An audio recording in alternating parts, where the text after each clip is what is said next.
Good morning friends, I am H S Saradhna.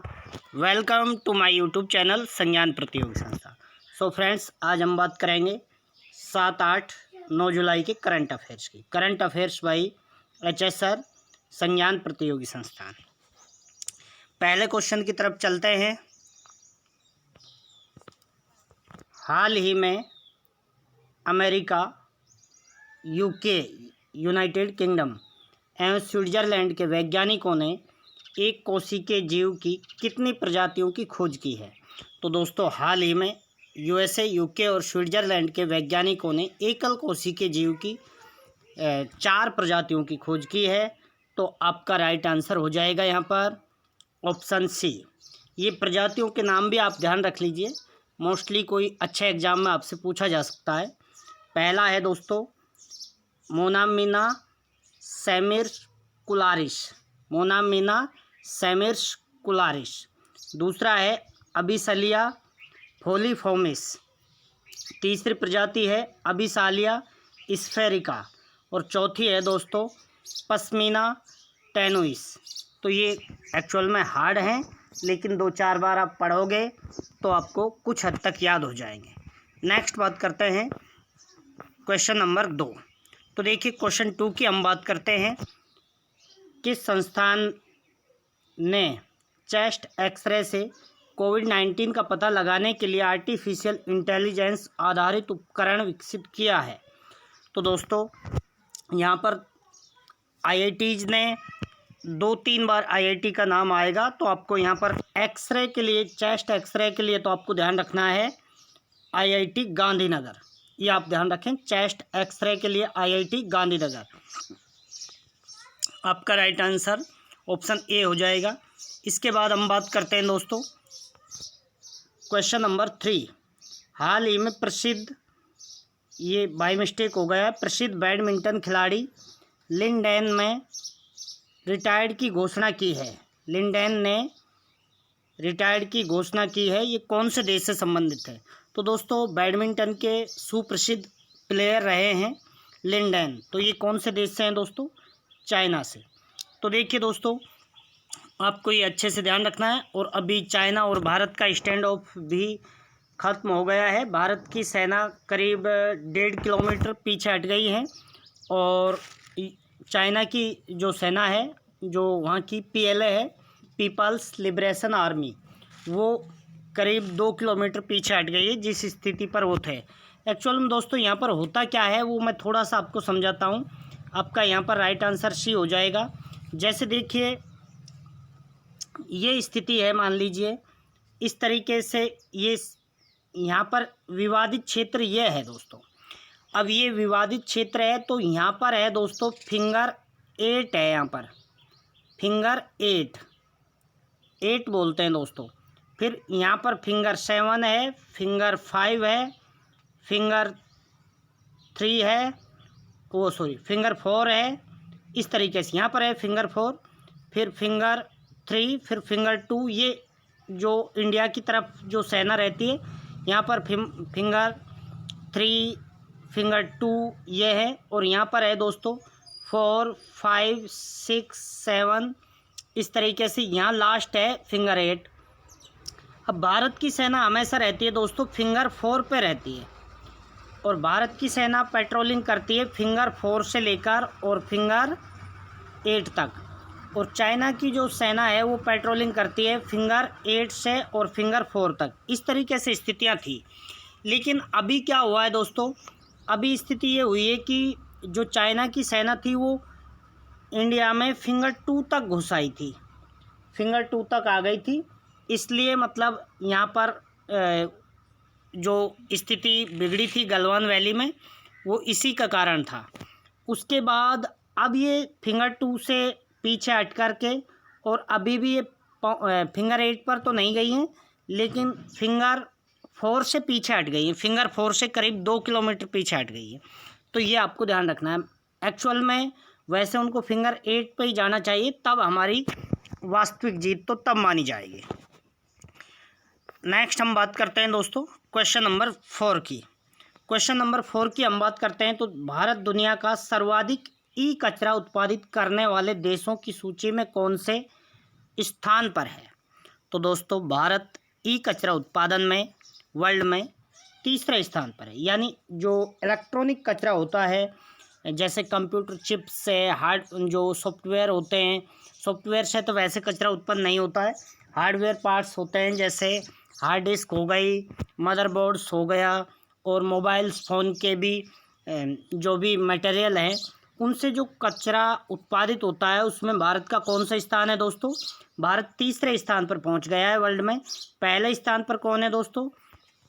पहले स्थान पर है यहाँ पर चाइना है, यूएसए है सॉरी, और दूसरे पर है चाइना। नेक्स्ट बात करते हैं हम। तो देखिए ये रिपोर्ट किसने दी थी दोस्तों? तो देखिए यूएन की रिपोर्ट थी, global e waste monitor report 2020 के अनुसार। आपसे इसी प्रकार से क्वेश्चन वहाँ पर पूछा जाएगा।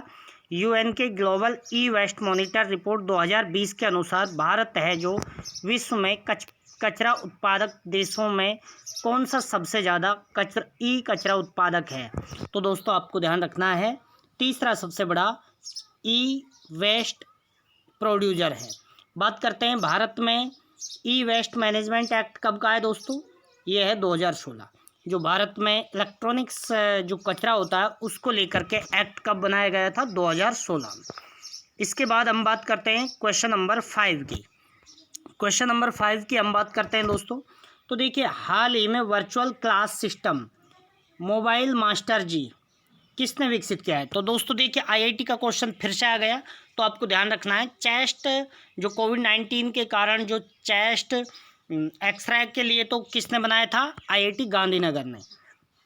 और मोबाइल मास्टर जी वर्चुअल क्लास के लिए जो ऑनलाइन क्लासें होती हैं उसके लिए mobile app mobile master ji किसने विकसित किया है दोस्तों? ये विकसित किया है आईआईटी कानपुर ने। ये आपको ध्यान रखना है। 2 क्वेश्चन आ गए हैं आईआईटी के, आपको कंफ्यूज नहीं होना है। चेस्ट रे की बात आए तो आपको करना है आईआईटी गांधीनगर, और मोबाइल मास्टर जी जो वर्चुअल क्लास सिस्टम है इसकी बात आती है तो आईआईटी कानपुर करेंगे। कानपुर कहाँ पर है दोस्तों? यूपी में। गांधीनगर गुजरात की कैपिटल है, ये आप जानते ही हो। तो ऑप्शन डी आपका राइट आंसर हो गया। इसके बाद हम बात करते हैं क्वेश्चन नंबर 6 की बात करते हैं दोस्तों। तो देखिए हाल ही में कौन सा बैंक ने network for grinning financial system का पर्यवेक्षक बना है? तो दोस्तों कौन सा बैंक है जो network for grinning financial system का पर्यवेक्षक बना है? तो दोस्तों ये अभी हाल ही में कौन सा बना है? एडीबी। एडीबी आप जानते ही हो दोस्तों, इसका फुल फॉर्म होता है एशियन डेवलपमेंट बैंक, एशियाई विकास बैंक। इसकी स्थापना 1966 में हुई थी, दिसंबर 1966। बात करते हैं दोस्तों, तो इसका हेडक्वार्टर कहाँ पर है? इसका हेडक्वार्टर है मनीला में, ये भी आपको ध्यान रखना है। और इसके अभी जो प्रेसिडेंट हैं वो कौन है दोस्तों? तो ये हैं, ये थोड़ा सा माइंड से निकल रहा है, आप देख लेना, अशोकोवा करके कोई व्यक्ति है, आप देख लेना। नेक्स्ट बात करते हैं। तो देखिए क्वेश्चन नंबर 7, हाल ही में इंडियन ओवरसीज बैंक के MD and CEO management director and chief executive officer पद से सेवानिवृत्त हुए हैं, उनका नाम क्या है? तो दोस्तों अभी इंडियन ओवरसीज बैंक के जो एमडी एंड सीईओ हैं उन्होंने अभी क्या हो गए हैं? वो रिटायर्ड हो गए हैं। तो इनका नाम क्या है दोस्तों? इनका नाम है करणम शेखर। तो आपका राइट आंसर हो गया यहाँ पर option B. Next question number 8 की तरफ हम चलते हैं दोस्तों। क्वेश्चन नंबर 8, हाल ही में ऐप डेवलपर्स के लिए आत्मनिर्भर भारत ऐप इनोवेशन चैलेंज किसने लॉन्च किया है? दोस्तों अभी हुआ क्या है, आपको पता ही है कि प्राइम मिनिस्टर नरेंद्र मोदी यानी जो भारतीय गवर्नमेंट है उसने चाइना के करीब 59 ऐप्स को क्या कर दिया है? प्रतिबंधित कर दिया है। और बात करते हैं उसमें सबसे ज़्यादा जो वैल्यूएबल था, भारत के करीब 15-16 करोड़ लोग जो जिसे यूज करते थे वो टिकटॉक था दोस्तों। तो अभी क्या हुआ है, चाइना के ऐप्स को प्रतिबंधित कर दिया है, भारत में क्विट कर दिया गया है। तो इसलिए ऐप डेवलपर्स को आत्मनिर्भर भारत ऐप इनोवेशन चैलेंज के लॉन्च किया गया है। किसने लॉन्च किया है दोस्तों? भारत के डेवलपर्स के लिए प्रधानमंत्री नरेंद्र मोदी ने ऐप डेवलपर्स के लिए किया है, ये आपको ध्यान रखना होगा। तो ऑप्शन ए है, काफ़ी ज़बरदस्त मुद्दा है दोस्तों, इसलिए आपको याद रखना होगा। इसके बाद हम बात करते हैं, तो क्वेश्चन नंबर 9 की हम बात करते हैं दोस्तों। तो देखिए, हागिया सोफिया म्यूजियम, जिसे अब मस्जिद में बदला जाएगा, ये किस देश में स्थित है? दोस्तों ये काफ़ी बड़ा वैश्विक जो इंटरनेशनल मुद्दा है, तो इसलिए आपको मैंने ये क्वेश्चन शामिल किया है और चर्चा में है बहुत बेहतरीन तरीके से। तो आपको ध्यान रखना है, हागिया सोफिया म्यूजियम था, लेकिन अब इसे क्या बना दिया जाएगा? हागिया सोफिया को मस्जिद बना दिया जाएगा। तो ये कौन से देश में स्थित है एक्चुअल में? तो दोस्तों ये कौन से देश में स्थित है? टर्की में है दोस्तों, आपको ध्यान रखना है, टर्की इसका राइट आंसर हो जाएगा। टर्की की हम बात करते हैं दोस्तों, तो वहाँ की कैपिटल क्या है? अंकारा है, मुद्रा है टर्किश लीरा है, और दोस्तों यहाँ के जो राष्ट्रपति हैं, प्रेसिडेंट हैं, वो कौन है दोस्तों? Recep Tayyip Erdogan. ध्यान रखना है, दोबारा से बोल रहा हूँ मैं आपके सामने, रेसेप तय्यिप एर्दोगन, ये आपको ध्यान रखना होगा। नेक्स्ट बात करते हैं, क्वेश्चन नंबर 10 की हम बात करते हैं दोस्तों। तो देखिए, हाल ही में भारत और चीन विवाद कुछ कूटनीतिक रूप से हल होता दिखाई दे रहा है। चीन में भारत के कौन कौन से क्षेत्रों पर अधिकार करने की कोशिश की थी? तो चीन ने दोस्तों भारत के कौन कौन से क्षेत्रों पर अधिकार करने की, कब्जा करने की कोशिश की थी? तो दोस्तों ये आपको बताना है, काफ़ी चर्चा में है, और दोस्तों यही इंटरनेशनल रिलेशन कहलाते हैं।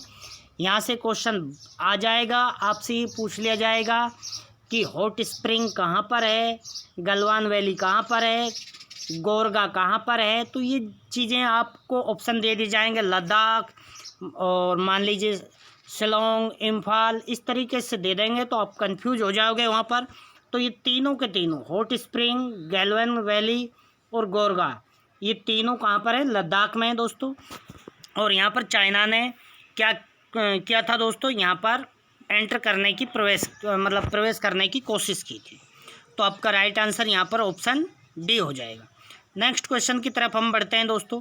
क्वेश्चन नंबर 11, हाल ही में हरियाणा मंत्रिमंडल ने, ये दोस्तों बाय मिस्टेक ने की बजाय में हो गया है, तो आप ने ध्यान रखें, हाल ही में हरियाणा मंत्रिमंडल ने स्थानीय आरक्षण कितने प्रतिशत देने की मंजूरी दी है?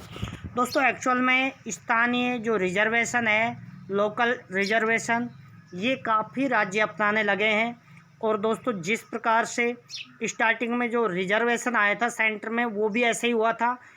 प्रारंभ में तो क्या संसद में वो रिजर्वेशन दिया गया था कि संसद में SC ST को दिया गया था 1951 में, 1951 में 10 वर्ष के लिए दिया गया था वो भी। फिर उसको एक्सटेंड करते रहे, फिर वो धीरे धीरे सरकारी नौकरियों में भी आ गया, फिर उसके बाद OBC में भी आ गया। OBC का कब आया था दोस्तों? एक कमेटी बनाई थी मोरारजी देसाई गवर्नमेंट ने, प्रधानमंत्री थे जब इंदिरा गांधी ने आपातकाल लगाया था, उस समय प्रधानमंत्री कौन थे दोस्तों? आपातकाल के जस्ट बाद जब चुनाव हुए थे तो मोरारजी देसाई बने थे, जनता पार्टी के वो थे, हेड थे वो। तो वो क्या बने थे दोस्तों? PM बने थे। तो मोरारजी देसाई के समय में एक कमेटी का गठन किया गया था, मंडल कमीशन आयोग, एक्चुअल में कमेटी नहीं थी, आयोग था। तो उस मंडल आयोग के नाम से जाना जाता है। 1978, ये ध्यान रखें, आपसे पूछा जाएगा 100%, क्योंकि अभी ये चीज़ें कई राज्यों में चर्चा में रही हैं, ये रिजर्वेशन वगैरह को लेकर के। तो 1978 में मंडल आयोग का गठन हुआ था। मंडल आयोग ने फिर सिफारिश क्या दी थी कि जो अदर बैकवर्ड कास्टेज हैं, यानी OBC है, अन्य पिछड़ा वर्ग, उनको भी रिजर्वेशन दिया जाना चाहिए। लेकिन फिर क्या हुआ था, 2 साल बाद जनता पार्टी की गवर्नमेंट गिर गई थी और मोरारजी देसाई PM नहीं रहे थे, और दोबारा से इंदिरा गांधी ही PM बन गई थी। तो उन्होंने इस पर कोई चर्चा नहीं की थी। उसके बाद राजीव गांधी आ गए थे 1984 से 89 तक, उसने भी कोई चर्चा नहीं की थी। उसके बाद आए थे दोस्तों VP सिंह। तो VP सिंह ने 1990 में क्या किया था? इसी जो मंडल आयोग की सिफारिश थी, कई लोग मंडल आयोग का गठन ही 1990 मानते हैं दोस्तों, गलती मत कर देना। उनको क्या है कि ये जो ओबीसी में रिजर्वेशन है ये 1990 में दिया गया था मंडल आयोग की सिफारिश पर, तो वो क्या समझते हैं कि मंडल आयोग का गठन भी 1990 में ही हुआ होगा, लेकिन एक्चुअल में इसका गठन हो गया था 1978 में, 1978 में हो गया था, तो ये आप ध्यान रखें। तो फिर ओबीसी में भी आरक्षण दे दिया गया था 78%। फिर उसके बाद मुद्दा क्या हुआ दोस्तों, उसके बाद अब ये मुद्दा हुआ है, अब क्या हुआ है दोस्तों, अब ये मुद्दा जो 103वां संविधान संशोधन हुआ था, आपको ध्यान होगा 103वां संविधान संशोधन, क्योंकि आप रेगुलर करंट अफेयर्स पढ़ते हो मुझसे, तो ये चीज़ें हम कई बार डिस्कस पहले भी कर चुके हैं। तो 103वां संविधान संशोधन ईडब्ल्यूएस को लेकर था, इकोनॉमिक वीकर सेक्शन, यानी आर्थिक रूप से जो पिछड़े लोग हैं उनको लेकर।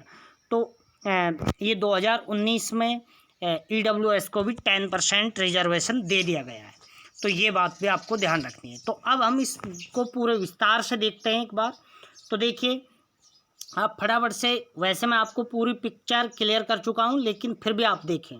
सबसे पहले भारत ने 1951 में आरक्षण 10 वर्ष के लिए दिया गया था, लेकिन बाद में आरक्षण में विस्तार होता चला गया और सरकारी नौकरियों में भी आ गया।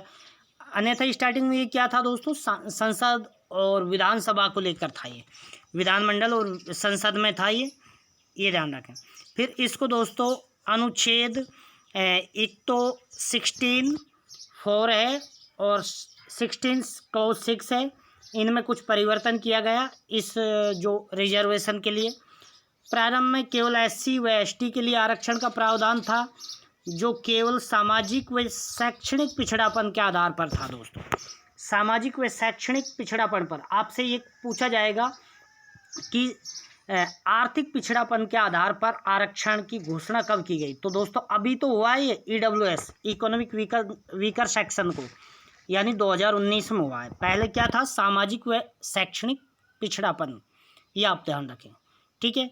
फिर क्या हुआ दोस्तों, 103वां संविधान संशोधन हुआ 2019 में, उसके द्वारा जो आर्थिक पिछड़ापन है उसको भी शामिल कर लिया और ईडब्ल्यूएस को कितना दे दिया, 10% आरक्षण दे दिया, ये आप ध्यान रखें। अब दोस्तों आप देखिए किसको कितना प्रतिशत आरक्षण है अभी फिलहाल यहाँ पर। तो देखिए ST को है शेड्यूल ट्राइब यानी अनुसूचित जनजाति को 7.5%, SC को है शेड्यूल कास्ट होता है, यानी शेड्यूल का मतलब अनुसूचित होता है दोस्तों, कास्ट यानी जाति होती है, तो अनुसूचित जाति को है 15%। इसके बाद हम बात करते हैं OBC, अदर बैकवर्ड कास्ट, अन्य पिछड़ा वर्ग, तो इसे है दोस्तों 27%। फिर 2019 में आर्थिक आधार पर किसे दे दिया, EWS को दोस्तों, इकोनॉमिक वीकर सेक्शन को, तो ये 10% है, तो ये भी आपको ध्यान रखना चाहिए। अभी टोटल वर्तमान में कितना हो गया है दोस्तों, तो देखिए इनको आप जोड़ लीजिए 27, और तो अभी वर्तमान पहले कितना था एक्चुअल में, पहले था दोस्तों ये करीब 49.5 इतना था दोस्तों, और अब ये कितना हो गया है 42, 10, 52 और 7, 59.5 यानी 59.5% हो चुका है, ये आप ध्यान रखें। अब हम आगे की जो चर्चा कर लेते हैं थोड़ी। तो देखिए ये आरक्षण हो गया है, OBC को आरक्षण किसकी सिफारिश पर दिया गया था, मंडल आयोग की सिफारिश पर। 1978 में गठन हुआ था मंडल आयोग का। मंडल आयोग ने रिपोर्ट कब पेश कर दी थी, 1980 में। मंडल आयोग का गठन प्रधानमंत्री मोरारजी देसाई ने किया था। इसके बाद बात करते हैं, लेकिन OBC को आरक्षण कब दिया गया था, मंडल आयोग की सिफारिशों में कुछ परिवर्तन कर दिया गया था, उसी के आधार पर VP सिंह के समय में 1990 में दिया गया था। तो ये पूरा मुद्दा आपको अच्छे से समझ आ गया होगा, मैं उम्मीद करता हूँ, क्योंकि यहाँ से क्वेश्चन बनते ही रहते हैं। पॉलिटी हो चाहे इकोनॉमिक्स हो या हिस्ट्री, साइंस, सभी में दोस्तों चर्चित मुद्दों से बनते हैं। जैसे हम बात करते हैं, जैसे आप पटवार की बात करते हो, तो पटवार में वोकैबुलरी कहाँ से आएगी दोस्तों, पटवार में वोकैबुलरी द हिंदू से ही आएगी। द हिंदू में जो रेगुलर वर्ड आते रहते हैं, नए नए लेख होते हैं, वहाँ से बनती है दोस्तों। हर चीज़ करंट से बनती है, लेकिन हम इसको पुराना समझते हैं। बात पूछी तो पुरानी ही जाती है, लेकिन वो कहीं ना कहीं चर्चा में रही होती हैं, ठीक है, उनसे संबंधित कोई पॉइंट। तो अभी हरियाणा में 75% लोकल के लिए जो रिजर्वेशन दिया है, इसलिए रिजर्वेशन का मुद्दा पूरा ही चर्चा में आ गया है, ये मान लीजिए आप। तो ये पूरा अच्छे से पढ़ना पड़ेगा, जो मैंने आपको पूरा डिटेल से पढ़ाया है, इससे बेहतरीन कोई नहीं पढ़ा पाएगा आपको। इसके बाद हम बात करते हैं क्वेश्चन नंबर 12 की बात करते हैं। तो देखिए, हाल ही में खालिस्तान समर्थक सिख फॉर जस्टिस कितनी वेबसाइटों को सरकार ने ब्लॉक कर दिया है? दोस्तों, खालिस्तान समर्थक है सिख फॉर जस्टिस, इसकी कितनी वेबसाइटों को अभी गवर्नमेंट ने ब्लॉक कर दिया है? दोस्तों 40 यानी 40 वेबसाइट्स को क्या कर दिया है? ब्लॉक कर दिया है। बात करते हैं दोस्तों, खालिस्तान को लेकर मांग कब से उठ रही है? तो खालिस्तान को लेकर मांग उठ रही है दोस्तों करीब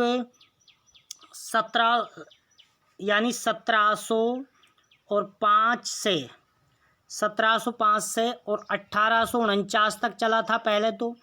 फिर उसके बाद 1940 में खालिस्तान संगठन बना लिया था इन्होंने। फिर उसके बाद क्या हुआ, इन्होंने गोल्डन टेम्पल है अमृतसर में, उस पर कब्जा कर लिया था। ये कब किया था गोल्डन टेम्पल पर दोस्तों? तो गोल्डन टेम्पल पर किया था 1984 में, कब्जा कर लिया था 83-84 में। तो इसको लेकर क्या किया गया था? इसको लेकर जो उस समय पीएम कौन थी? इंदिरा गांधी। भाई नवंबर में जाकर 84 में उनकी हत्या की गई थी, तो 1984 में वही थी। तो आपको ध्यान रखना है, ऑपरेशन ब्लू स्टार चलाया गया था, जिससे सैन्य कार्रवाई के द्वारा इनको मतलब क्या किया गया था दोस्तों? वो मंदिर छुड़ाया गया था इनसे। तो ये आप बात ध्यान रखें। और अभी इसके जो खालिस्तान समर्थक जो कुछ लोग थे, 9 लोगों को टेरर घोषित करके भी उनको जेल में डाल दिया गया है, और अभी इनकी 40 वेबसाइट को ब्लॉक कर दिया गया है। नेक्स्ट बात करते हैं दोस्तों, क्वेश्चन नंबर 13 की बात करते हैं, यानी क्वेश्चन नंबर 13। हाल ही में केंद्र सरकार ने मनरेगा की मजदूरी कितनी कर दी गई है? दोस्तों बहुत इंपॉर्टेंट क्वेश्चन है, बहुत ज़्यादा इंपॉर्टेंट क्वेश्चन है, आप ये मानिए, क्योंकि ये लेटेस्ट चीज़ें होती हैं। ये बहुत बड़ी योजना है मनरेगा, क्योंकि दोस्तों 2019-20 का बजट में भी इसका कितना है? 67,873 करोड़ का है। ध्यान रख लेना अच्छे से, कितने का है दोस्तों बजट 2019-20 का मनरेगा का? ये है 67,873। कितना है दोस्तों? 73। 67,873 करोड़। मैं आपको बार बार रटवा रहा हूँ, फिर आप कहोगे कि ये कौन सा क्वेश्चन हो गया, ये क्यों पूछा है? एक बार जो आरपी का एग्ज़ाम हुआ था, उसमें मत्स्य संख्या आय पूछ ली गई थी दोस्तों। वो क्यों पूछी गई थी दोस्तों? क्योंकि उस समय मत्स्य उत्सव मनाया गया था, तब पेपर में पूरा भरा हुआ आया था, तो वहाँ पर डिस्कस कर रखी थी मत्स्य संख्या आय, ठीक है, इस वजह से पूछ ली गई थी। तो अभी ये मनरेगा बहुत ज़्यादा चर्चा में है, क्योंकि एक तो जैसे लॉकडाउन अभी लगा हुआ है, तो लॉकडाउन लगा हुआ है तो लोग क्या घरों पर है, तो अभी ज़्यादातर सभी मनरेगा में कार्य कर रहे हैं। अब काफ़ी करीब ये बताया गया है कि करीब 80% लोगों ने कितना 80 दिन का कार्य पूरा कर लिया है, जबकि इसका कार्य कितने दिन का होता है दोस्तों? 100 दिन का। तो अभी मुद्दा ये बना हुआ है कि ये लोग अभी लॉकडाउन में काम भी नहीं है, तो ये नरेगा का जैसे ही मनरेगा का जो काम कंप्लीट हो जाएगा, उसके बाद ये कहाँ जाएंगे, तो इसलिए चर्चा में है। तो बजट भी ध्यान रखना है। और इसमें अभी जो मजदूरी है वो बढ़ाकर कितनी कर दी गई है दोस्तों? सेंटर ने करी है इसमें 205.5 रुपये पर डे के हिसाब से, ठीक है। और दोस्तों ये राजस्थान में कर दी गई है 220 रुपये। राजस्थान सर्वाधिक कहाँ पर दी जाती है मनरेगा में दोस्तों? सर्वाधिक दी जाती है हरियाणा में। हरियाणा में पहले तो थी 281 रुपये दोस्तों, अभी कर दी गई है वहाँ 334 रुपये, ठीक है। तो ये आप ध्यान रखें, हरियाणा में सबसे ज़्यादा। अब बात करते हैं हम मनरेगा एक्ट की बात करते हैं। तो दोस्तों मनरेगा एक्ट कब का है? 2005 का। तो देखिए आपको ये थोड़ा सा देख लेना है। सर्वाधिक जो मजदूरी है वो तो हरियाणा में 334 रुपये, राजस्थान में 220 रुपये है। राजस्थान में समय भी 8 से 1 का बता रखा है दोस्तों। मनरेगा का हम फुल फॉर्म देखते हैं तो Mahatma Gandhi national rural employment guarantee act है 2005 का, यानी महात्मा गांधी राष्ट्रीय ग्रामीण रोजगार गारंटी अधिनियम। ठीक है, ये गारंटी देता है दोस्तों रोजगार देने की। ये हमारे अकुशल श्रमिकों के लिए है दोस्तों। ठीक है, अकुशल श्रमिक होते हैं उनके लिए होता है ये। अच्छा, एक बात और आपको यहाँ से ध्यान रखनी है, कई बार ये लिखा मिलता है दोस्तों MGNREGA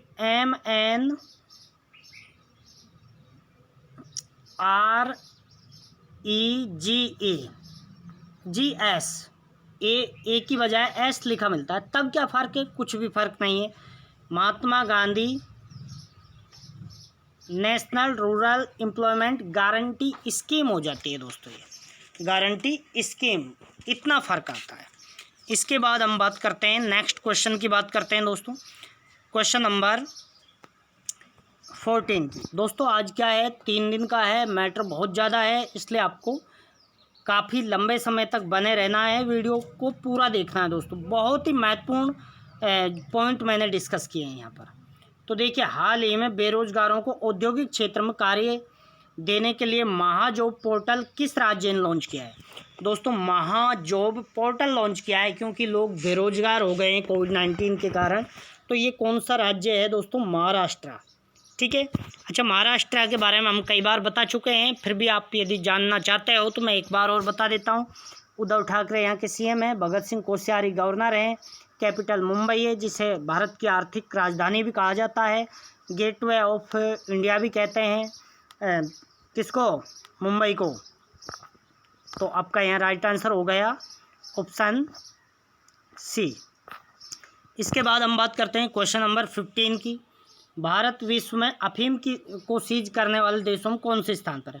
दोस्तों अफीम की जो खेती की जाती है, ओपियम की, उसमें उसको सीज करने वाले देशों की सूची में भारत 4थे स्थान। तो ये डायरेक्टली याद रखना है, ऑप्शन डी आपका राइट आंसर हो जाएगा। इसके बाद हम बात करते हैं दोस्तों क्वेश्चन नंबर 16 की। तो देखिए, हाल ही में किस राज्य में मिशन वृक्षारोपण 2020 के तहत 25 करोड़ से भी अधिक पौधे लगाने की घोषणा की है? दोस्तों 25 करोड़ पौधों से भी अधिक पौधे लगाए जाएंगे। कौन सा मिशन चलाया गया है? मिशन वृक्षारोपण। तो ये कौन सा राज्य है? तो दोस्तों यूपी है या एमपी है या एपी है या यूके है?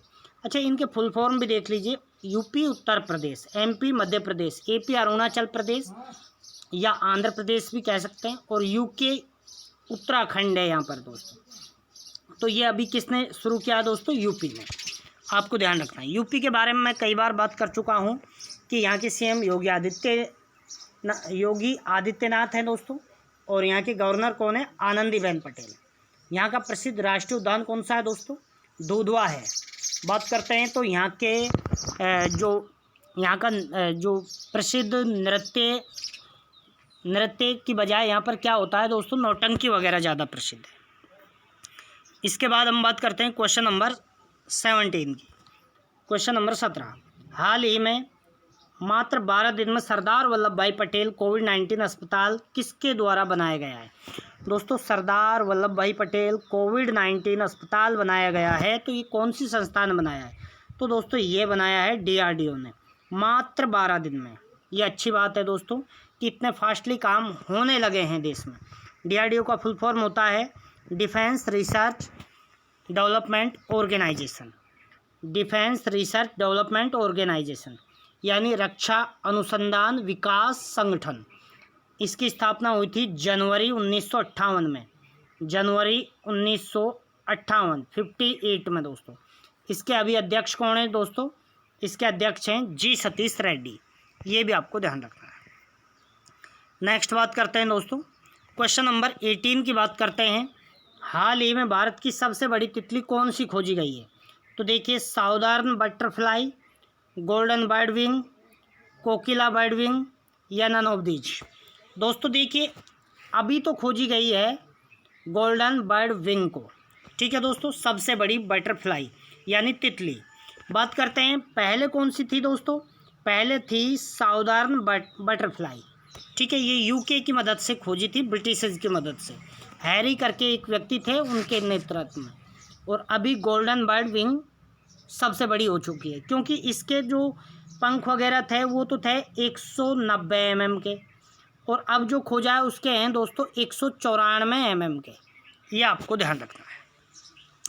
नेक्स्ट बात करते हैं, क्वेश्चन नंबर 19 की बात करते हैं दोस्तों। तो देखिए, हाल ही में देश का पहला ट्रांसजेंडर कोविड-19 अस्पताल बंगुर सुपर स्पेशल किस शहर में स्थापित किया गया? अच्छा दोस्तों, अभी हमने क्या बात करा था, कोविड-19 को लेकर 12 दिन में एक हॉस्पिटल बनाया गया है दिल्ली में, सरदार वल्लभ भाई पटेल अस्पताल का नाम दिया गया है उसको। तो वो 12 दिन में DRDO ने बनाया है। लेकिन अभी देखो क्या आ गया है क्वेश्चन, दूसरा लिंक होके आ गया है यहाँ से कि ट्रांसजेंडर कोविड-19 अस्पताल बंगुर सुपर स्पेशल। तो दोस्तों यहाँ कंफ्यूज मत हो जाना, सरदार वल्लभ भाई पटेल जो कोविड-19 के लिए बनाया गया वो सभी लोगों के लिए है, आम लोगों के लिए है। वो तो है दोस्तों कहाँ पर, दिल्ली में। वो 12 दिन में DRDO ने बनाया है। लेकिन ट्रांसजेंडर जो होते हैं दोस्तों, ट्रांसजेंडर होते हैं, उनको लेकर के जो हॉस्पिटल बनाया गया है बंगुर सुपर स्पेशल, ये कहाँ बनाया गया है दोस्तों? कोलकाता में बनाया गया है। तो ये भी आपको ध्यान रखना है। इसके बाद हम बात करते हैं दोस्तों question number 20। Question number 20 last question है दोस्तों। उसके बाद हम क्या बात करेंगे, उसके बाद हम अन्य फैक्ट को देखेंगे जो बहुत इंपॉर्टेंट हैं वो भी क्वेश्चंस के अलावा। तो देखिए, हाल ही में किस बैंक के द्वारा तत्काल सह वितरण के लिए यानी तुरंत लोन देने के लिए लोन इन सेकंड लॉन्च किया है, यानी सेकंडों में लोन? तो ये कौन से बैंक है दोस्तों ऐसा करने वाला? Yes bank. दोस्तों ये यस बैंक वही बैंक है जो डूबने के कगार पे था, लेकिन SBI और अन्य बैंकों ने इसमें काफ़ी इसके शेयर खरीद कर इसको बचा लिया। ठीक है, तो इसके संस्थापक, यस बैंक के संस्थापक कौन थे दोस्तों? राणा कपूर, अशोक कपूर करके थे। और अभी इसके CEO कौन है दोस्तों? अशोक मेहता हैं दोस्तों। ठीक है, तो ये भी आपको ध्यान रखना है, यानी संस्थापक राणा कपूर, अशोक कपूर, और अभी जो CEO हैं वो अशोक मेहता हैं। इसके बाद हम बात करते हैं दोस्तों, अब अन्य पॉइंटों की बात करते हैं। तो पहला पॉइंट आता है हमारे सामने, इंजेटी श्रीनिवास, ये नाम है दोस्तों, व्यक्ति का नाम है, आप कंफ्यूज मत हो जाना। इंजेटी श्रीवास्तव को IFSCA अध्यक्ष नियुक्त किया गया है। IFSCA अध्यक्ष नियुक्त किया गया है। तो अब आपसे ये पूछा जा सकता है IFSCA का फुल फॉर्म क्या है? International financial service centre authority. ठीक है दोस्तों, ये आपको ध्यान रखना है। इसके बाद दूसरा सेकंड इम्पोर्टेंट पॉइंट हम बात करते हैं दोस्तों, बात करते हैं south Africa cricketer Quinton de Kock को CSA क्या है दोस्तों इसका full form? Cricket south Africa agency. तो देखिए, क्विंटन डिकॉक को क्या किया गया है दोस्तों? इनको CSA के वर्चुअल पुरस्कार में पुरुषों के क्रिकेटर ऑफ द ईयर से नवाजा गया। तो ये आपको ध्यान रखना है। इसके बाद हम बात करते हैं दोस्तों, तो देखिए, नाही देश में राजमार्गों के प्रदर्शन का आकलन चेक करेगा, रैंकिंग भी देगा। नाही क्या है दोस्तों? नाही है national highway authority of India.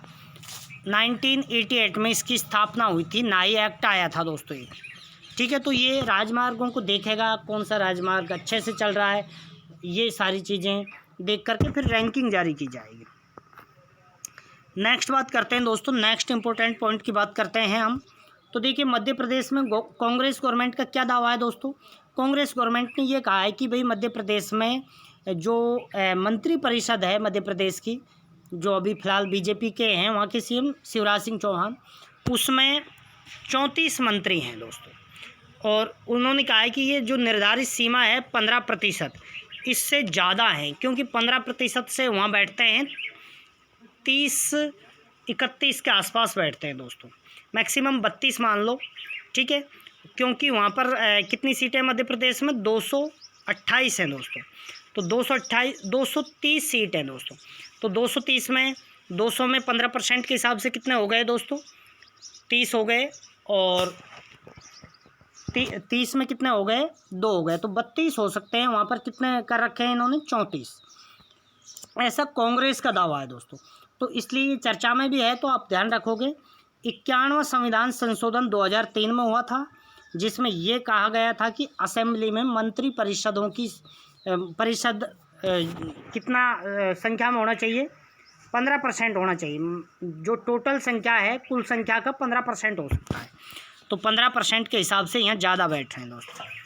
ठीक है, मध्य प्रदेश में अभी सीएम तो शिवराज सिंह चौहान है, आपको मैंने बता ही दिया है। यहाँ के गवर्नर कौन है दोस्तों? यहाँ के गवर्नर हैं लालजी टंडन। नेक्स्ट बात करते हैं, ये भी बहुत इंपॉर्टेंट फैक्ट है दोस्तों। तो देखिए, नाटमो देश में कोविड-19 की स्थिति की व्याख्या करते हुए डैशबोर्ड के साथ आया। तो नाटमो क्या है दोस्तों? National atlas and thematic mapping organisation. कब बना था ये? 1956 में। हेडक्वार्टर कहाँ पर है? कोलकाता। नेक्स्ट बात करते हैं दोस्तों। तो देखिए, नेक्स्ट पॉइंट है एक्चुअल में 4 जुलाई 2020 को संयुक्त राज्य अमेरिका का 244वां स्वतंत्रता दिवस मनाया गया। दोस्तों कौन सा नंबर का? 244वां, क्योंकि 1789 में यूएसए क्या हो गया था? फ्रीडम हो गया था, स्वतंत्र हो गया था। तो देखिए, हम बात करते हैं प्रमुख पॉइंटों को, देखते हैं इससे संबंधित, क्योंकि इंटरनेशनल रिलेशन भी हमारे लिए इतना ही महत्वपूर्ण है जितने भारत के अंदर कुछ घटित हो रहा है। 2 जुलाई 1776 को अमेरिका की कॉन्टिनेंटल कांग्रेस ने ग्रेट ब्रिटेन से स्वतंत्रता के पक्ष में मतदान दिया था। दोस्तों वहाँ पर क्या बना था? अमेरिका में ब्रिटेन यानी जो ब्रिटिश से लड़ने के लिए, जैसे भारत में कांग्रेस की स्थापना हुई थी 1885 में A.O. होम के द्वारा दोस्तों, ऐसे ही वहाँ पर भी कॉन्टिनेंटल कांग्रेस बनी थी। तो कॉन्टिनेंटल कांग्रेस ने क्या किया था दोस्तों? 2 जुलाई 1776 को अमेरिका मतलब ब्रिटेन के सामने स्वतंत्रता के पक्ष में मतदान कर दिया था दोस्तों। और 2 दिन बाद 4 जुलाई 1776 को अमेरिका की 13 कॉलोनियाँ थी, कॉलोनियों के प्रतिनिधियों ने स्वतंत्रता के घोषणा पत्र को अपना लिया था, जो थॉमस जेफरसन द्वारा तैयार एक ऐतिहासिक दस्तावेज था। ध्यान रखें, 13 कॉलोनियों ने जो स्वतंत्रता को लेकर के जो घोषणा पत्र तैयार किया था, वो किसके द्वारा तैयार किया गया था? थॉमस जेफरसन के द्वारा। बात करते हैं कॉन्टिनेंटल कांग्रेस अमेरिका में 13 उपनिवेशों के प्रतिनिधियों की एक बैठक थी, जो अमेरिकी क्रांतिकारी युद्ध में एकजुट थी। अमेरिकी क्रांतिकारी युद्ध हुआ था दोस्तों। ठीक है, अब हम देखते हैं अमेरिकी क्रांतिकारी युद्ध। तो देखिए, आपसे पूछा जाएगा अमेरिकी क्रांतिकारी युद्ध कब हुआ था दोस्तों? तो ये चला था दोस्तों 7 वर्ष तक चला था, 7 से 8 वर्ष तक, 1775 से 1783, जिसे संयुक्त राज्य अमेरिका में अमेरिकी स्वतंत्रता युद्ध या क्रांतिकारी युद्ध भी कहा जाता है। संयुक्त राज्य अमेरिका में क्या कहा जाता है दोस्तों? इसको अमेरिकी स्वतंत्रता का युद्ध या क्रांतिकारी युद्ध। ग्रेट ब्रिटेन और उसके 13 उत्तरी अमेरिकी उपनिवेशों के बीच एक सैन्य संघर्ष था, जिससे वे उपनिवेश स्वतंत्र संयुक्त राज्य अमेरिका बने। उसके बाद फिर दोस्तों ये जैसे ही लड़ाई समाप्त हुई तो अमेरिका को क्या दे दी गई थी दोस्तों? स्वतंत्रता। नेक्स्ट हम बात करते हैं दोस्तों, काफ़ी इंपॉर्टेंट रिलेशन है, अच्छे से आप समझना दोस्तों। इस युद्ध में 13 उत्तरी अमेरिकी उपनिवेशों का साथ फ्रांस ने दिया था, जो ग्रेट ब्रिटेन के सप्तवर्षीय युद्ध में हार गया था। ग्रेट ब्रिटेन के साथ दोस्तों सप्तवर्षीय युद्ध हुआ था। उस समय क्या होता था, जैसे ब्रिटेन का और फ्रांस का युद्ध होता था तो भारत में भी युद्ध स्टार्ट हो जाता था, फ्रांसीसियों का और अंग्रेज़ों का। इस तरीके से जब सप्तवर्षीय युद्ध हुआ था वहाँ पर फ्रांस और किसके बीच? ब्रिटेन के बीच। यहाँ दोस्तों 3-4 देश चल रहे हैं, अमेरिका, ब्रिटेन, फ्रांस। ठीक है, तो अमेरिका की स्वतंत्रता हुई, लेकिन इसमें साथ दिया था फ्रांस ने 13 उत्तरी अमेरिकी उपनिवेशों के साथ। सप्तवर्षीय युद्ध की हम बात करते हैं, उस समय यहाँ भी फ्रांसीसियों के मध्य काफ़ी युद्ध होते थे दोस्तों, और जैसे ही वहाँ युद्ध समाप्त हो जाता तो भारत में भी समाप्त हो जाता था। सप्तवर्षीय युद्ध उत्तरी अमेरिका में क्यूबेक से लेकर मिसिसिपी घाटी, दोस्तों मिसिसिपी नदी है वहाँ पर, सबसे लंबी उत्तरी अमेरिका महाद्वीप की नदी मिसिसिपी है दोस्तों। तो मिसिसिपी घाटी तक फ्रांसीसी उपनिवेश फैले हुए थे, इस क्षेत्र में ब्रिटेन और फ्रांस के मध्य आपस में हितों के टकराव जैसी स्थिति उत्पन्न होती थी। परिणाम स्वरूप 1756 से 63 के बीच दोनों शक्तियों के बीच फ्रांस और ब्रिटेन के मध्य सप्तवर्षीय युद्ध हुआ था। अब बात करते हैं दोस्तों, जब यहाँ पर होता था तो भारत में भी अंग्रेज़ों और फ्रांसों के मध्य होता था दोस्तों, ठीक है। तो इसमें ब्रिटेन विजयी रहा था। कनाडा स्थित फ्रांसीसी उपनिवेशों पर अंग्रेज़ों का अधिकार हो गया।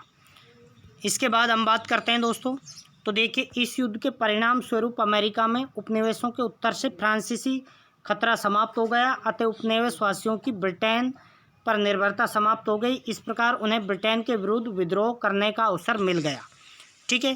तो अमेरिका में जैसे ही मतलब ब्रिटेन का जो वहाँ पर ज़्यादा प्रभाव नहीं रहा, तो इनको क्या मिल गया दोस्तों, विद्रोह करने के लिए एक वक्त मिल गया था दोस्तों।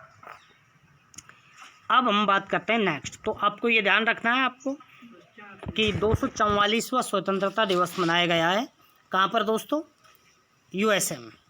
अब बात करते हैं हम दोस्तों अनुच्छेद 78 की बात करते हैं। तो दोस्तों देखिए ये क्या है, बहुत ही इम्पोर्टेंट है।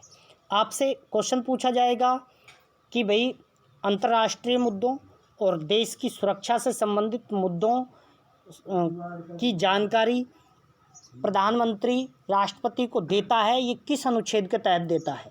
तो दोस्तों ये कौन से अनुच्छेद के तहत देता है, 78 के तहत। तो ये आपको ध्यान रखना है, ये आपको विशेष तौर पे ध्यान रखना है। अब हम इसको विस्तार से पढ़ेंगे दोस्तों। यहाँ से आपको पॉलिटिम क्वेश्चन देखने को मिलेगा। 5 जुलाई 2020 को भारत चीन सीमा पर तनाव, आर्थिक संकट और कोविड-19 की स्थिति के मद्देनज़र भारतीय प्रधानमंत्री ने राष्ट्रपति को राष्ट्रीय एवं अंतर्राष्ट्रीय महत्व के मुद्दों पर जानकारी दी। दोस्तों उन्होंने जैसे राष्ट्र से संबंधित मुद्दों पर जानकारी दी कि भाई आर्थिक संकट आ गया है कोविड-19 के कारण, और बात करते हैं दोस्तों दूसरा अंतर्राष्ट्रीय मुद्दों पर भी, जैसे भारत और चाइना का स्टैंड ऑफ था वो अब क्या डिसएंगेजमेंट होने लगी है। उसमें डिसएंगेजमेंट का मतलब होता है दोस्तों एक दूसरे का मतलब बातें मान लेना और सेनाएं अपने अपनी जो पहले स्थिति थी वहाँ पर चले जाना, ठीक है। तो ये आपको ध्यान रखना है। तो ये सारी बातें अनुच्छेद 78 के तहत हमारे संविधान में इंक्लूड है कि प्रधानमंत्री किसको बताएगा, ये सारी बातें राष्ट्रपति को बताएगा। ये आपको ध्यान रखना है दोस्तों, गलती मत कर देना। इसके बाद हम बात करते हैं इसके प्रमुख मुद्दों की बात करते हैं। भारतीय संविधान के तहत प्रधानमंत्री राष्ट्रपति और मंत्रिपरिषद के बीच की महत्वपूर्ण कड़ी है। आप जानते ही हो दोस्तों भारतीय संविधान के तहत प्रधानमंत्री है जो क्या है दोस्तों, एक तो राष्ट्रपति और एक मंत्रिपरिषद, क्योंकि मंत्रिपरिषद का हेड होता है प्रधानमंत्री। तो राष्ट्रपति और मंत्रिपरिषद के मध्य का कार्य कौन करता है दोस्तों, प्रधानमंत्री। नेक्स्ट बात करते हैं भारतीय संविधान के अनुच्छेद 78 के अनुसार प्रधानमंत्री द्वारा निम्नलिखित कार्य किए जाते हैं दोस्तों। अब ये दोस्तों अच्छे एग्जाम में तो ये कार्य सीधे सीधे पूछे जाएंगे।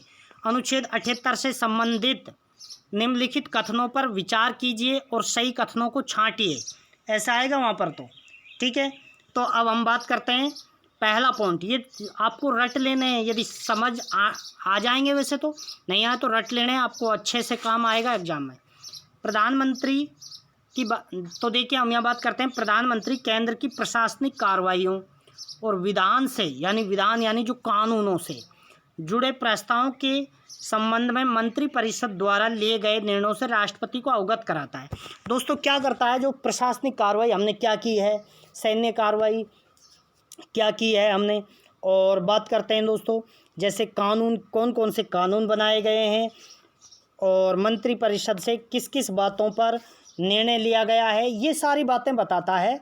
किसको, प्रधानमंत्री किसको बताता है दोस्तों, राष्ट्रपति को बताता है। ये आपको अच्छे से ध्यान रखना है।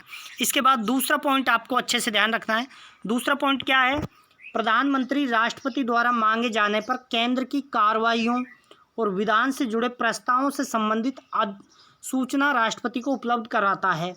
तो देखिए प्रधानमंत्री का दूसरा, पहला तो वही हो गया भाई प्रशासनिक कार्रवाइयाँ हैं, कानून से संबंधित बातें हैं, मंत्रिपरिषद में क्या क्या निर्णय लिए गए हैं, वो सूचना किसको देता है दोस्तों, राष्ट्रपति को देता है। दूसरी बात वही है, लेकिन प्रधानमंत्री राष्ट्रपति द्वारा मांगे जाने पर ये देनी पड़ती है उसको, तो ये बात भी आपको ध्यान रखनी है कि राष्ट्र आपसे वहाँ पर पूछा, जैसे कथन आ गया कि निम्नलिखित में बड़े बड़े कथन आते हैं यूपीएससी वगैरह में, तो प्रधानमंत्री है जो राष्ट्रपति द्वारा मांगे जाने पर केंद्र की कार्रवाइयाँ और विधान से जुड़े प्रस्तावों संबंधित सूचना किसको देता है दोस्तों? राष्ट्रपति को। तो ये बात भी आपको सही करके आनी है वहाँ पर। इसके बाद तीसरा कथन है दोस्तों, तो देखिए तीसरा कथन है, प्रधानमंत्री राष्ट्रपति द्वारा मांग करने पर किसी विषय विशेष को मंत्रिपरिषद के विचारार्थ प्रस्तुत करता है जिससे संबंधित निर्णय किसी मंत्री द्वारा लिया गया हो किंतु मंत्रिपरिषद में उस पर विचार नहीं किया। दोस्तों देखिए क्या करता है प्रधानमंत्री राष्ट्रपति द्वारा मांग करने पर किसी विषय, जैसे राष्ट्रपति ये कहता है कि भाई इस विषय पर भाई चर्चा होनी चाहिए, कहाँ पर? संसद में। जैसे कोई भी मंत्री है उसने कोई निर्णय ले लिया है लेकिन उस पर मंत्रिपरिषद में कोई डिस्कस नहीं किया है और वो कानून वगैरह बना दिया गया है, तो यहाँ पर क्या करता है, यहाँ पर राष्ट्रपति कहता है कि भाई इस पर विचार करो, बहस होनी चाहिए इस मुद्दे पर। ठीक है, तो ये 3 पॉइंट यहाँ पर महत्वपूर्ण है, तो ये आपको मैं उम्मीद करता हूँ समझ में आया होगा। बहुत ही इंपॉर्टेंट पॉइंट आ रहा है दोस्तों आने वाला। देखिए नींबू इतना इम्पोर्टेंट है कि आपसे यहाँ से एक क्वेश्चन बनेगा ही बनेगा। तो देखिए नींबू क्या है दोस्तों, आपको थोड़ा सा मैं बता देता हूँ। आप ये मत मानिए नींबू का मतलब नींबू नहीं है दोस्तों। नींबू तो वो होता है जिसमें सिट्रिक अम्ल होता है, आप जानते ही हो सिट्रिक अम्ल होता है खट्टे पदार्थों में। ठीक है, तो ये नींबू नहीं है। ये नींबू क्या है, गांव है जहाँ पर अभी जो गलवान वैली में जब चाइना और इंडिया का स्टैंड ऑफ हो रहा था ना, तब प्रधानमंत्री नरेंद्र मोदी जी ने, आपको पता है, सीमा पर भ्रमण किया था और कहाँ पर भाषण दिया था दोस्तों? 11,000 फीट की ऊंचाई पर स्थित नीमू गांव में। तो ये दोस्तों वो नीमू गांव है, आपको ध्यान रखना। नीमू भी कहते हैं इसको, नीमू गांव भी कहते हैं। तो ये काफ़ी इंपॉर्टेंट है आपके लिए। देखिए पूरा मैटर आपको अच्छे से याद रखना है, यहाँ से एक एक क्वेश्चन को छान के भगा देना है। तो देखिए हाल ही में प्रधानमंत्री ने जम्मू कश्मीर में लेह के पास नीमू में भारतीय सैनिकों को संबोधित करते हुए गलवान घाटी को लेकर हुए हिंसक टकराव में शहीद हुए सैनिकों को श्रद्धांजलि दी। आपको पता ही होगा ये सब, पर ये गांव आपने डिस्कस नहीं किया होगा, सोचा भी नहीं होगा दोस्तों। खूब समाचारों में सुना भी होगा आपने कि आज प्रधानमंत्री लेह लद्दाख गए हैं। तो देखिए नीमू या निम्मू लद्दाख का एक छोटा सा गांव है जो केंद्र शासित प्रदेश लद्दाख के दक्षिण पूर्व भाग में लेह जिले से 45 किलोमीटर दूर स्थित है दोस्तों। 2011 की जनगणना के अनुसार नीमू की जनसंख्या 1100 लोगों की थी दोस्तों। अब देखिए नीमू गांव सिंधु एवं जास्कर नदियों के संगम पर स्थित है, ये भी पूछा जा सकता है दोस्तों। बहुत इंपॉर्टेंट फैक्ट निकलेंगे यहाँ से और आप इनको याद नहीं करोगे क्योंकि पूरा वीडियो देखोगे तो ही याद होंगे आपको। तो अब हम बात करते हैं, ये पर्यटन की दृष्टि से भी इम्पोर्टेंट है दोस्तों। तो देखिए ये एक लोकप्रिय पर्यटन केंद्र है क्योंकि यहाँ सिंधु एवं जास्कर नदियों का संगम स्थल बना हुआ है जो बहुत ही रमणीय है दोस्तों, मनोहर स्थल है, आपको ये पता होना चाहिए। इसके बाद हम बात करते हैं नीमू को सिंधु नदी पर होने वाले प्रसिद्ध अखिल भारतीय राफ्टिंग अभियान दल के शुरुआती बिंदु के रूप में जाना जाता है। ठीक है दोस्तों, अखिल भारतीय राफ्टिंग अभियान कहाँ से शुरू होता है? नीमू से ही होता है। इसके बाद हम बात करते हैं, अब ये पॉइंट भी आपसे पूछे जाएंगे एक एक करके दोस्तों। एक तो अलची, एक लिकिर, एक बासगो और एक पाथर साहब गुरुद्वारा, क्योंकि आप इसको पंजाब करके आओगे दोस्तों। जैसे ही आपसे पूछा जाएगा पाथर साहब गुरुद्वारा कहाँ पर है तो आप तुरंत पंजाब करोगे यहाँ पर। तो दोस्तों ये कहाँ पर है? ये नीमू के पास ही स्थित हैं ये सब, ध्यान रखें। आलची दर्शनीय स्थल है, लिकिर है दर्शनीय स्थल है, बासगो है दर्शनीय स्थल है, मठ है ये दोस्तों बौद्ध मठ, और पाथर साहब गुरुद्वारा क्या है दोस्तों? ये गुरुद्वारा है सिख संप्रदाय के लिए। तो ये सारे दर्शनीय स्थल हैं। इसके बाद यहाँ पर कौन सी मैग्नेट हिल भी है जिसे चुंबकीय पहाड़ी भी बोलते हैं दोस्तों, मैग्नेट हिल। मैग्नेट हिल, मैग्नेट का हिंदी अर्थ ही दोस्तों क्या होता है, चुंबकीय, और हिल का मतलब पहाड़ी। एक ग्रेविटी डेफायरिंग रोड है जो नीमू से 7.5 किलोमीटर दक्षिण पूर्व में स्थित है। दोस्तों यहाँ क्या होता है, एक तरह से मतलब चुंबक तो ज़्यादा है यहाँ पर, ये मैग्नेट हिल है, यहाँ पर एक रोड बना हुआ है, वहाँ पर चुंबक ज़्यादा है, तो वो क्या चीज़ों को अट्रैक्ट करता है, लोहे की बनी चीज़ों को। मैग्नेट हिल के बारे में और थोड़ा हम देख लेते हैं दोस्तों। तो देखिए, मैग्नेट हिल को एंटी ग्रेविटी हिल भी कहा जाता है। ये एक ऐसी जगह है जहाँ आसपास की भूमि का परिदृश्य एक ऑप्टिकल भ्रम पैदा करता है दोस्तों, यानी वहाँ पर एक ऑप्टिकली प्रकाशीय रूप से भ्रम सा पैदा हो जाता है दोस्तों। ठीक है, तो मैग्नेटिक हिल भी कहाँ पर है, नीमू के पास ही है दोस्तों।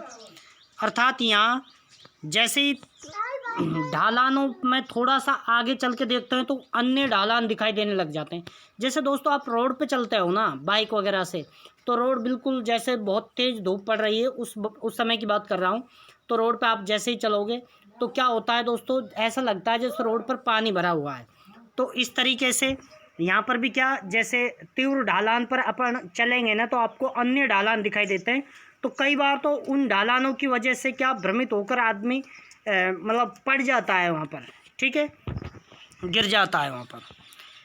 नेक्स्ट हम बात करते हैं, तो देखिए यहाँ एक पन बिजली संयंत्र जिसे नीमू बाजगो बांध के रूप में जाना जाता है। दोस्तों यहाँ पर नीमू में क्या है, नीमू वो पन बिजली संयंत्र है, यानी जो जल विद्युत संयंत्र है उसका नाम क्या है, नीमू बाजगो बांध, नीमू बाजगो बांध। इम्पोर्टेंट है, एक एक चीज़ इम्पोर्टेंट है जो भी यहाँ डिस्कस कर रहा हूँ। इसके बाद हम बात करते हैं दोस्तों, तो देखिए जुलाई एवं सितंबर के मध्य का समय नीमू की यात्रा के लिए आदर्श होता है, क्योंकि तब यह मौसम काफ़ी सुखद रहता है। ठीक है, तो ये भी आप ध्यान। अब हम बात करते हैं नीमू का सामरिक महत्व क्या है दोस्तों।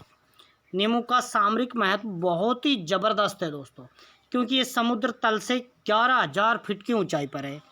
और यहाँ पर क्या, नीमू में जब कारगिल युद्ध हुआ था तो नीमू वासियों ने, भारत पाक युद्ध हुआ था कारगिल वाला युद्ध, तो क्या किया था, नीमू के जो वासी हैं, ग्रामवासी हैं, उन्होंने भारतीय सेना की हेल्प करी थी। ऊंचाई पर है ये, तो वहाँ से काफ़ी हेल्प मिल गई उन पर अटैक करने को लेकर, तो ये काफ़ी अच्छा है, सामरिक महत्व है इसका, तो ये आपको मैं बता ही चुका हूँ। इसके बाद बात करते हैं दोस्तों हम, तो क्या बात करेंगे, elements mobile app, elements mobile app. तो देखिए हम बात करते हैं, हाल ही में भारतीय उपराष्ट्रपति ने आत्मनिर्भर भारत अभियान के तहत स्वदेशी social media mobile app elements launch किया है। तो उपराष्ट्रपति ने कौन सा ऐप लॉन्च किया है दोस्तों, एलिमेंट्स। थैंक यू दोस्तों, थैंक्स फॉर वॉचिंग। दोस्तों कितना ज़बरदस्त मैटर है, यदि आप रेगुलर, मैं कह रहा हूँ 6 माह आप मेरे करंट अफेयर्स को पढ़ लो, तो आप फिर बताना, आपकी नॉलेज आसमान छूने लगेगी, आपकी नॉलेज में 4 चांद लग जाएंगे दोस्तों। तो मैं तो आपसे एक ही बात कहूँगा कि अधिक से अधिक वीडियो को शेयर करते रहें, जिससे क्या दोस्तों हमें एनर्जी मिलती है, हमें मोटिवेशन मिलता है। और अन्यथा क्या, हम ये सोचते हैं कि यार वीडियो पर इतना बेहतरीन मैटर देने के बाद भी व्यू बहुत कम आ रहे हैं, तो इस चीज़ से फिर हमें थोड़ी हताशा मिलती है दोस्तों। ठीक है, बाकी हम कंटिन्यू वीडियो आपको उपलब्ध कराते ही रहते हैं, इसमें कोई दिक्कत नहीं होती है। बाई चांस लिए एक आध दिन मान लीजिए जैसे नहीं बन पाती है तो टोटल मैं करवाता हूँ बैक की। तो आज हमने 9 तारीख तक का, यानी 9, 8 और 7 जुलाई का करंट अफेयर्स हमने आज डिस्कस किया है। तो दोस्तों वीडियो को शेयर करें, चैनल को सब्सक्राइब करें, और अपने दोस्तों को भी शेयर करने के लिए बोलें, सब्सक्राइब करने के लिए बोलें, रेगुलर पूरा वीडियो देखें। थैंक यू दोस्तों, जय हिंद, जय भारत।